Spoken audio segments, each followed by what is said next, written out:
Oh. Prodipak semester 6. Langsung saja. Untuk melawan firman Tuhan, kita buka firman Tuhan dari Kolose 3 ayat 1 sampai 20.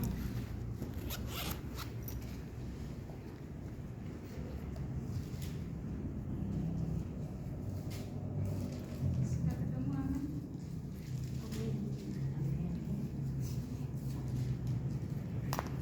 Ayat yang ke-23 dibacakan oleh mahasiswa, ayat 24 dibaca oleh dosen dan staf. Di bawah judul Pick-up hubungan antara anggota-anggota rumah tangga. Kolose 3 23 sampai 24. 1 2 3 ya. Apapun juga yang kamu perbuat, perbuatlah dengan segenap hatimu, seperti untuk Tuhan dan bukan untuk manusia. Kamu tahu bahwa dari Tuhanlah kamu akan menerima bagian yang ditentukan bagimu sebagai upah. Kristus adalah Tuhan dan kamu hambanya. Tema yang akan saya bawakan pada saat sore hari ini yaitu komitmen dalam pelayanan.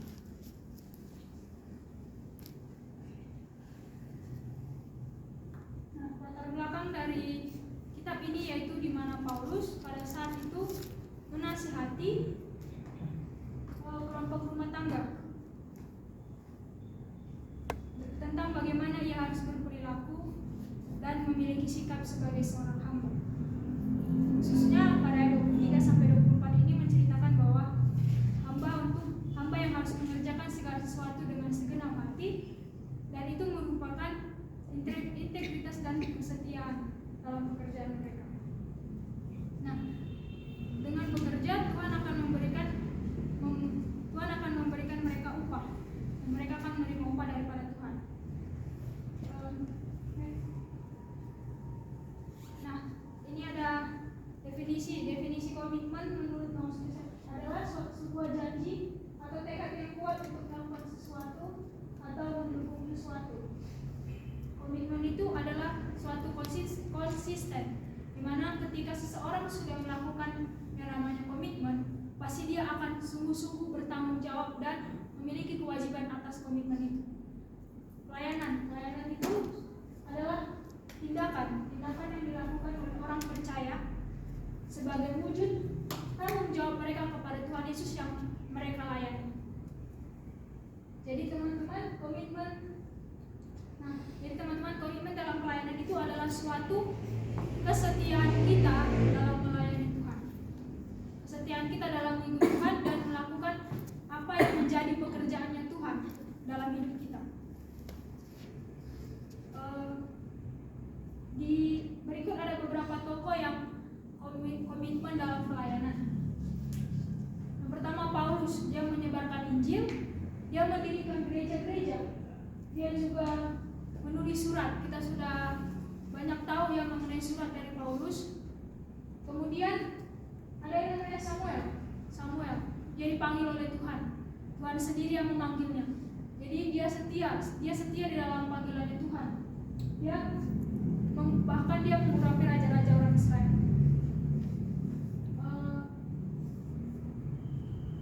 Seperti yang dikatakan dalam Roma 12 ayat 11, kita bisa membuka.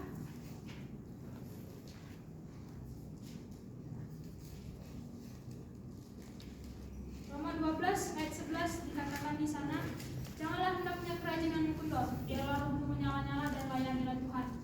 Jadi komitmen dalam melayani Tuhan itu dan sesama itu termaksud menggunakan talenta yang akan diberikan Tuhan kepada kita.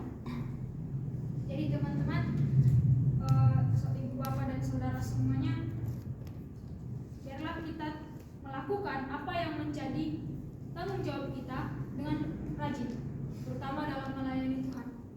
Seringkali kita, apalagi kebanyakan yang kita udah sarjana teologi di tempat ini, sarjana PAK, tapi setelah dia sarjana, dia tidak melayani Tuhan. Dia justru tidak komitmen. Jadi pelayanan itu adalah sebuah kewajiban saja, hanya berjalan begitu saja. Kebanyakan ya, apalagi dari kita sekarang, dia stop dalam melayani Tuhan. Jadi teman Bapak Ibu sekalian, kita tidak boleh stop dalam melayani Tuhan. Kita harus komit, kita harus memiliki pendirian yang teguh, kita harus konsisten. Seperti Paulus ini, dia konsisten dalam melayani Tuhan. Dia memiliki komitmen yang kuat dalam melayani Tuhan. Dia tidak akan pernah menyerah. Dia tidak akan pernah berputus asa sekalipun banyak rintangan dan tantangan yang akan dia miliki. Dalam kehidupan ini pasti banyak rintangan dan tantangan yang akan kita hadapi ke depannya. Enggak itu permasalahan mungkin dari teman-teman kita, pasti ada yang namanya gesekan-gesekan, tapi ketahuilah, gesekan itu akan membangun iman kita, akan membuat iman kita semakin teguh.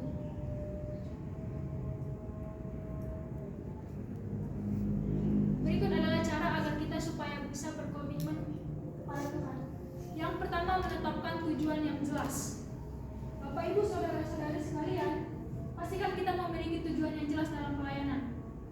Dan itu akan membantu kita tetap fokus. Nah, kalau kita nggak memiliki tujuan, pasti kita akan mudah mundur karena tujuannya nggak jelas. Kalau kita memiliki tujuan yang jelas, kita sudah terpanggil di tempat ini, kita mau melayani Tuhan, kita memiliki tujuan yang jelas, maka kita ke depannya akan berjalan maju. Sekalipun banyak rintangan dan tantangan yang akan kita hadapi. Sedikit dari saya sering banget yang namanya pengen mundur dan selalu nangis, tapi Tuhan tetap aja membuat saya maju. Dan aku juga nggak tahu kenapa ya, tiba-tiba udah di semester akhir aja gitu kan, kalau mau mundur juga nggak mungkin. Ya udahlah, jalan terus. Awalnya memang saya tidak memiliki tujuan yang jelas. Saya tidak tahu apa tujuan saya ke tempat ini, tetapi karena Tuhanlah yang membuat saya tetap memiliki yang namanya komitmen.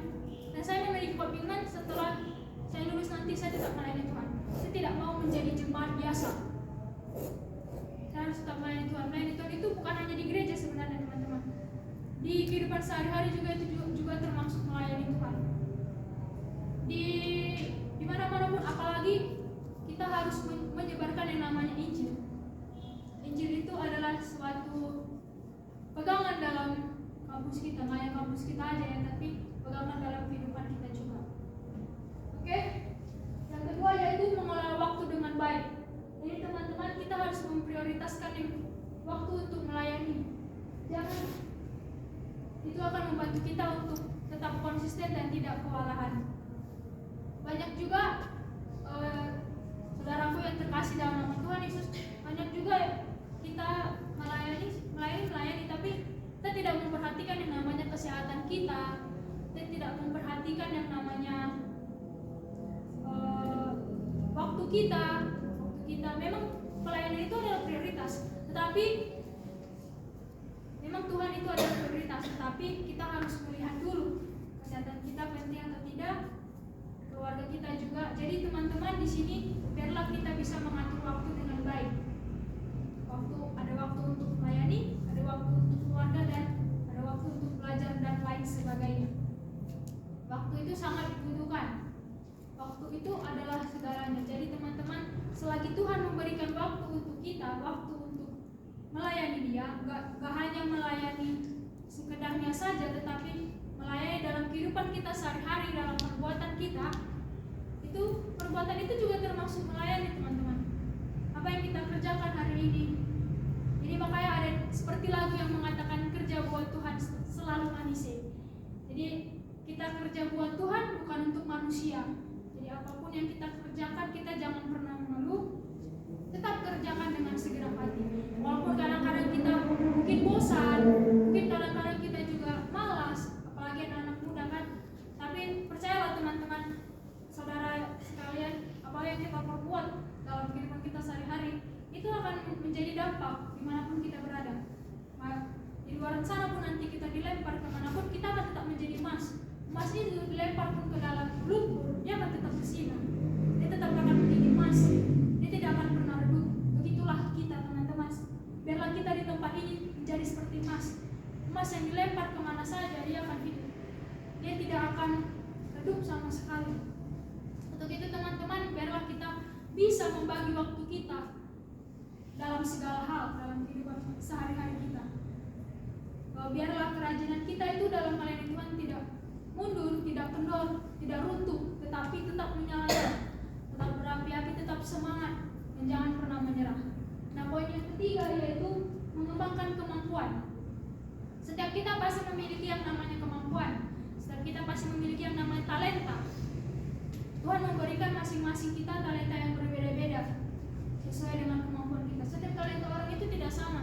Ada yang mungkin yang bisa nyanyi, ada yang bisa main musik dan lain sebagainya. Tapi dengar baik teman-teman, kemampuan kita itu harus kita kembangkan. Jangan hanya kita tanam saja. Kemampuan kita itu juga tidak boleh disalahgunakan, apalagi yang akan mengakibatkan yang namanya kesombongan. Karena kita memiliki kemampuan, kita merasa diri kita bisa, kita merasa diri kita sombong, jadi kita tidak membutuhkan, apalagi tidak membutuhkan Tuhan. Wah, gawat itu ya. Jadi talenta sebenarnya yang Tuhan berikan sama kita, kemampuan yang Tuhan berikan sama kita, itu adalah kemampuan yang berasal daripada Tuhan. Jadi kita tidak dapat bermegah diri dan tidak dapat sombong, teman-teman. Perlu kita ketahui juga kemampuan kita, di mana kita masih bisa bernafas, masih bisa hidup pada saat pagi hari ini, itu juga termasuk dari Tuhan. Itu juga termasuk kemampuan kita. Kita masih bisa berjalan, masih bisa masuk keluar. Itu termasuk kemampuan kita. Dan ingatlah teman-teman, kemampuan kita itu berasal daripada Tuhan. Amin. Jadi saya ingin membuat satu ilustrasi seorang pekerja sosial. Nah, seorang pekerja sosial ini dia bekerja sama anak-anak yang kurang beruntung, di mana dia setiap hari bangun, dia bertekad untuk memberikan yang terbaik sama anak-anak itu, meskipun dia kadang lelah dan ada aja hal-hal yang tak terduga yang dia hadapi. Tetapi meskipun begitu, dia tidak hanya meluangkan waktunya untuk mengajar mereka aja. Dia juga mendengarkan cerita-cerita mereka. Jadi dia nggak hanya yang mengajar mereka aja bagaimana dalam kehidupan itu, tidak. Dia juga mendengarkan apa yang menjadi permasalahan mereka, apa yang menjadi keluh kesah mereka. Jadi dan juga dia memberikan dukungan emosional kepada mereka. Dan dia memastikan bahwa kebutuhan dasar mereka itu terpenuhi. Nah, suatu hari ada satu anak yang pendiam. Anak ini tertutup dan tidak mau membuka diri. Kemudian dia bertanya kepada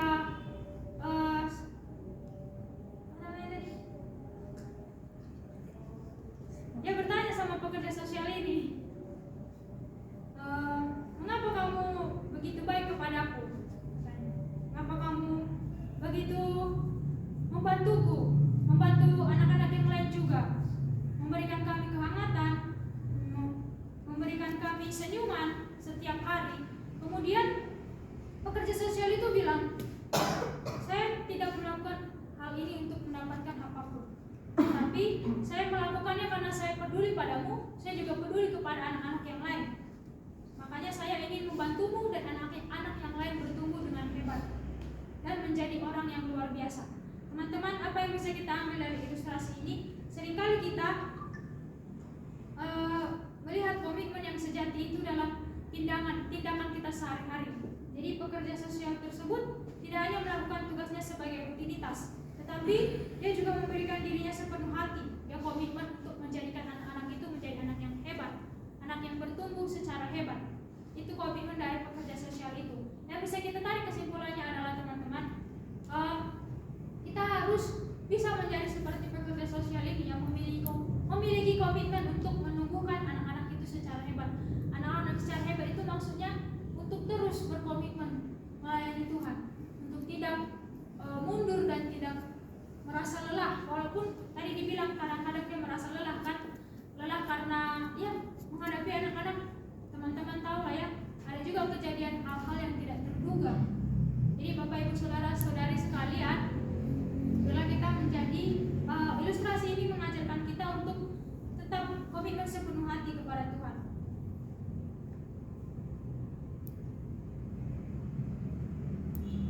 Nah, kesimpulannya bisa kita bacakannya sama-sama. 1, 2, 3. Komitmen adalah pelayanan, suatu panggilan untuk memberikan diri kita sepenuhnya dalam melayani Tuhan dan sesama.